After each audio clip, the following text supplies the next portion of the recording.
Juzi nilikuwa kwa Inoro nikawaambia, sisi katika hii mlima tumekuwa tukiambiwa tuko na kula, tuko na wingi. Wacha niwaambie, mimi nilienda university kusomea hesabu, sio literature. Na katika hiyo hesabu inanionyesha ya kwamba hizo namba zetu hazitoshi. Toleige. Mimi sitaki kufanya hesabu ya kuanguka. Na kuna watu wengine, siku hizi nimeokoka, lakini kabla niokoke, kuna watu wengine tulikuwa tunaenda kwao nao kwa bar, wanachokoza kwa bar, unafikiria huyu mtu amechokoza anajua kupigana. Kumbe hata hana idea ya kupigana. Kulimwa tunalimwa anatoroka kwanza. Mtu asianze vita kama haujui hiyo vita vile utaishinda na vile utaimaliza. Tukue watu wa kufanya hesabu ya kushinda.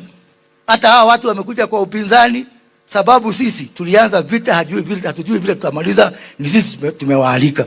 Na kadhani wacha nikuambie, mimi niko sawa. Mimi sina mtu ananiamsha asubuhi, naamka saa 5. Niko sawa kabisa. Na tena kadhano na hanini. Thina no wewe na guoleu. Wewe ina thina ni utire mundu kuduma, utire mundu kujoliodo. Mimi niko sawa kabisa. Nikikakaa kidogo nianze kanisa yangu na maisha isonge mbele. Asante sana. Mungu awabariki.